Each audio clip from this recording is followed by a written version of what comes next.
Dans cette vidéo, nous allons nous intéresser à la construction dite de Descartes. Alors l'objectif de cette construction, c'est de pouvoir tracer le trajet lumineux d'un rayon incident lorsqu'il passe d'un milieu incident à un second milieu dit transmis. Alors la première chose qu'on va faire dans cette construction de Descartes, c'est de tracer un cercle dont le rayon sera proportionnel à l'indice du milieu incident NI.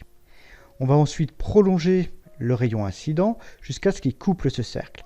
Et on va repérer le point d'intersection entre le rayon prolongé et le cercle de rayon NI. On va ensuite faire passer une droite par ce point, une droite qui sera perpendiculaire à l'interface entre les deux milieux. La seconde chose qu'on fera, c'est tracer un deuxième cercle, cette fois-ci avec un rayon qui correspond à l'indice du milieu transmis. Et on va prolonger la droite précédemment obtenue. Ça va nous donner un deuxième point d'intersection, cette fois-ci avec le cercle de rayon NT, et il nous suffit, pour avoir la direction du rayon réfracté, eh bien de prolonger le point d'intersection au niveau de l'interface avec le point d'intersection entre la droite et le rayon de cercle NT, de rayon NT. Et voilà, on a la direction du rayon réfracté. Alors, bien sûr, il peut être intéressant de vérifier que cette construction vérifie bien la loi de Descartes. Alors, on va repérer l'angle d'incidence, θi, et l'angle transmis, θt. θi, on le retrouve ici, on a deux angles ici qui sont opposés par le sommet, donc ils sont identiques. Alors, je vais maintenant davantage me concentrer sur cette partie. Et si on regarde bien la figure, l'angle θt qu'on a ici, on va aussi le retrouver autre part sur le schéma, on le retrouve à ce niveau-là. Ici, on a deux angles alternes internes avec deux droites parallèles, donc les angles qu'on a ici sont égaux.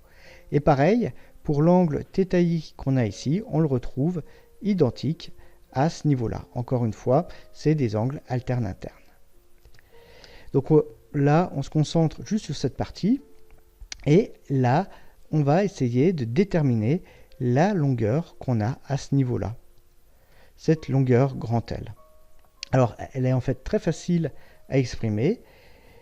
On va raisonner dans ce premier triangle, qui est un triangle rectangle. Et ce qu'on constate, c'est que le sinus de l'angle θi, c'est la longueur grand L divisée par la longueur de l'hypoténuse. Et cette longueur de l'hypoténuse, c'est rien d'autre que NI. Donc on a sinus θi qui vaut L sur NI. De même, on peut refaire à l'identique ce raisonnement dans cet autre triangle. Et ce qu'on obtient, c'est que le sinus de θt, c'est la longueur divisée par NT, l'indice du milieu de transmission. Donc on a deux façons d'exprimer la longueur grand L. La longueur grand L est identique dans les deux cas. Et donc, on aboutit bien à l'indice du milieu incident fois le sinus de l'angle incident égale l'indice du milieu dans lequel le rayon va se réfracter fois l'angle, le sinus de l'angle θt. On retrouve bien la loi de Descartes.